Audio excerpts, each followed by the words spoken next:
guys. This is the next part of um, the big pharma project.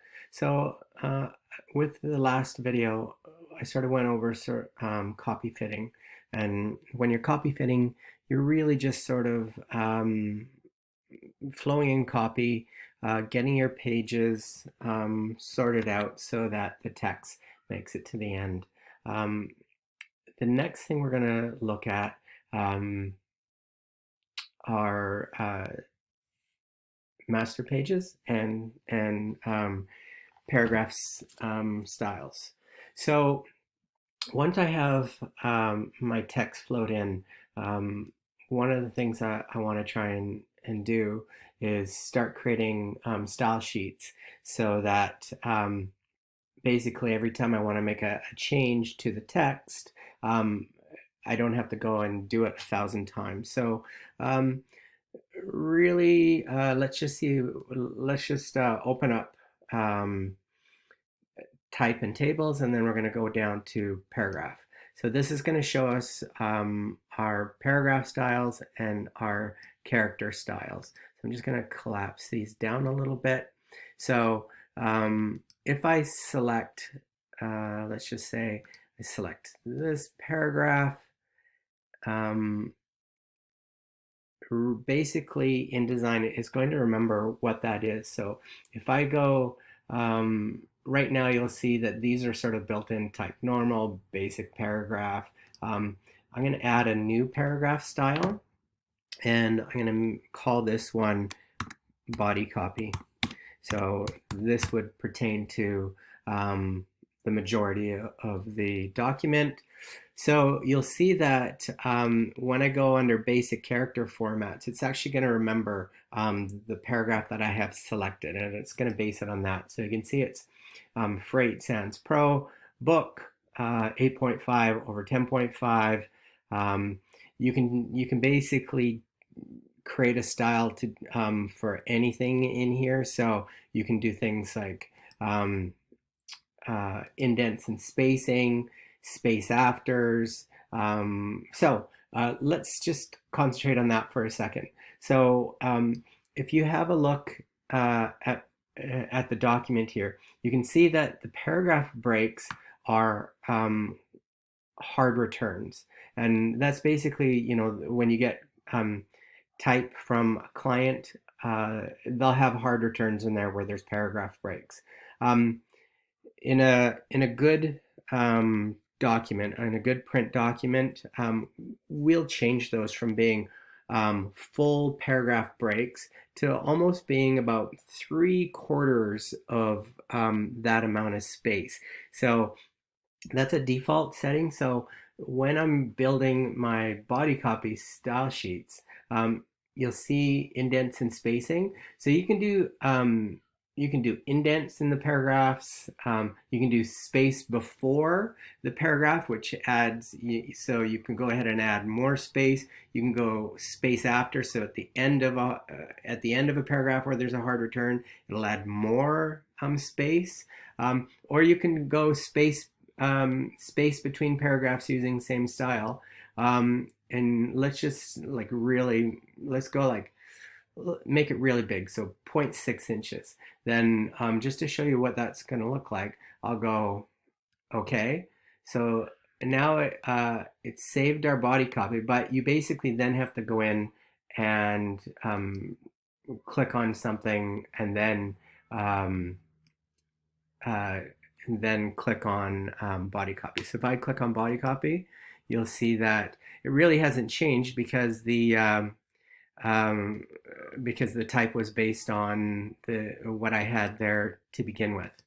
But when I select a couple paragraphs that have hard returns, you can see that the massive amount of space it's put in. So that when I go into body copy, so if I click on that again, let's just look at that for a second. So indents and spacing. So right now there's more than half of an inch, so 0.6 inches extra space in between there. So I'm going to click on preview down here, or make sure it's clicked in. And then I'm just going to adjust this. So if I go to 0.3, you can see that it comes down, right? If I go to 0.2, it comes down even more. If I go to 0, that's basically the default setting. So basically how this works is you can, if I go, let's just say 0.2, I'm going to leave it at 0.2. Then I'm going to go OK. But then what I'm going to do, I'm going to come here, I'm going to get rid of the space.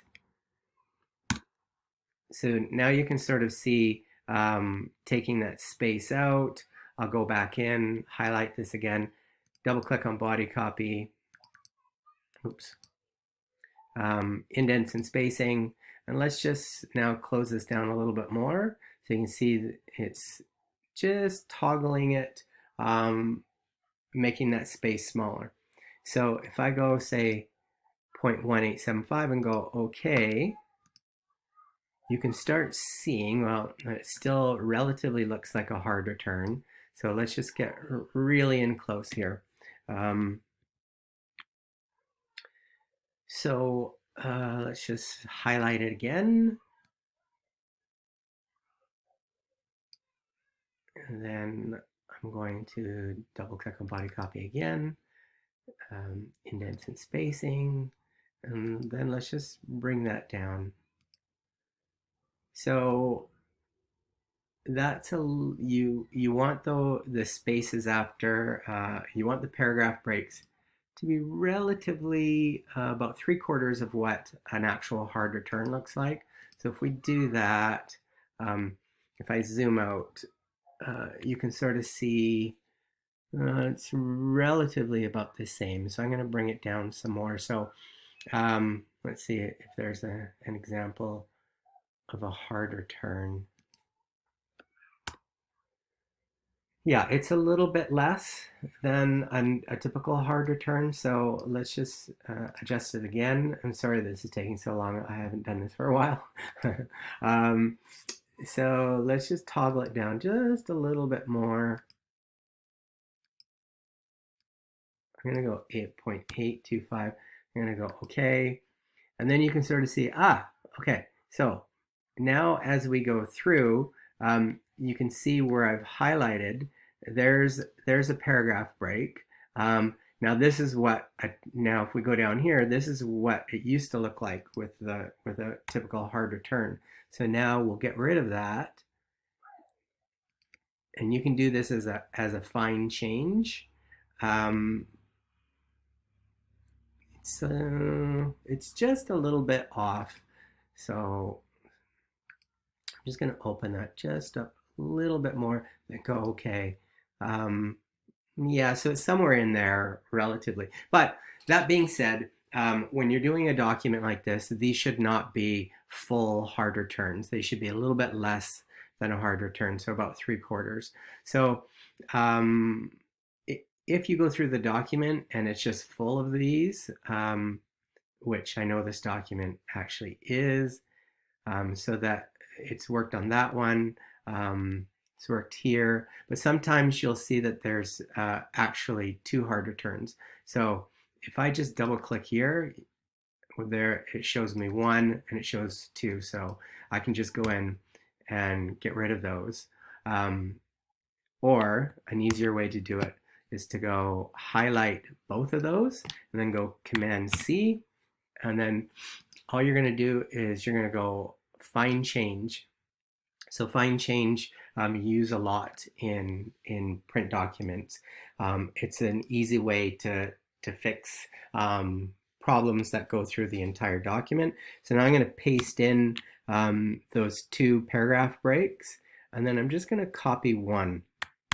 So basically now you'll see it's looking for 2 paragraph breaks, and anytime it finds that, I want it to change to 1 paragraph break, right? So I'm going to change my search to this entire document, and then I'm going to go,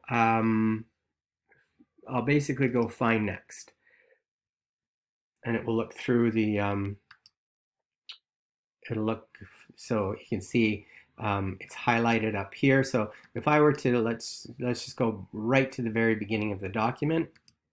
So I'll put my cursor in there and I'll go find next. So it will literally then go to the very next spot and I'll go, oh, do you want to change it here? And I'll go, yes, change it. So you see that that space is gone. Now if I go find next again, it'll find, then you'll see there's one here. So I can go change, then find. So it'll change this and it'll jump to the next one. Change, then find, it'll jump to the next one. And then that you just want to make sure that it's doing it properly. And then once you're confident that it's doing what you're asking it, then you can go change all. And then I'll go, oh look, search is completed, 26 replacements made. And you go, okay, so now my document basically has the right amount of space after the paragraphs. It's not double spaces. One of the things you're going to have to do is there's going to be places in this document where there needs to be a paragraph break. So you can see after the word impact, you need to put in a return there. So that's really one thing that you're going to have to do visually in this document.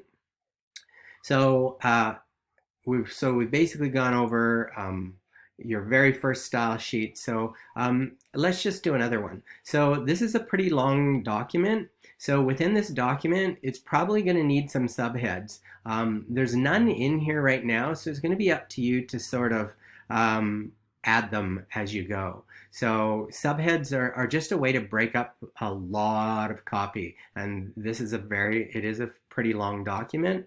So if I'm going to put in a subhead, I'm just going to put in a couple spaces and read the next sections. And if there's places where it makes some sense to put in subheads, I'll go ahead and do that. So let's just put in let's just take this first little section right here, and we're just going to paste that in. So obviously you wouldn't put a subhead that was the first three words here, but for this sake, we're going to say, okay, we want a subhead here, and so I'm going to highlight that. I'm going to see that I'm going to get rid of my fine change, and I'm going to go up to here, and I'm going to go new paragraph style. So if you go to the basic character formats, it's going to remember that this style is based on the body copy style. So when you look at the style name, paragraph style 1, so we're going to call this subheads. And let's see, font family, book. So I'm going to change this one to Freight Sans Bold. I'm going to keep the size the same. But the one thing I'm going to do here is I'm just going to give it a little bit of space before and after. So as the viewer sort of reads this document, when they get to the end of this paragraph that says 12,000 per patient, I want to put a little bit of space in there just so you understand that this next section is a little bit different. There are no hard rules to this. It can be a visual thing. I could just make the hilarious implication just bold, and it would still work fine as a subhead, or I could give it a little bit of space after or a little bit of space before. So in this case, I'm going to go indents and spacing, and I am going to do just a little bit of space before and a little bit of space after. I'm going to go, okay. So now you can see up in my paragraph styles, it's right now it's not selected as anything. So I select this, I go subheads, and then you can see that it's put in a little bit more space above here and less space below here. The hilarious implication is my subhead, so it really belongs to this paragraph. So it makes a lot of sense for the hilarious implication to be closer to this paragraph than it is to the one above it. The last thing you want to do is have a subhead sort of floating in the middle of the paragraph so it doesn't look like it belongs to anything. So there, now we've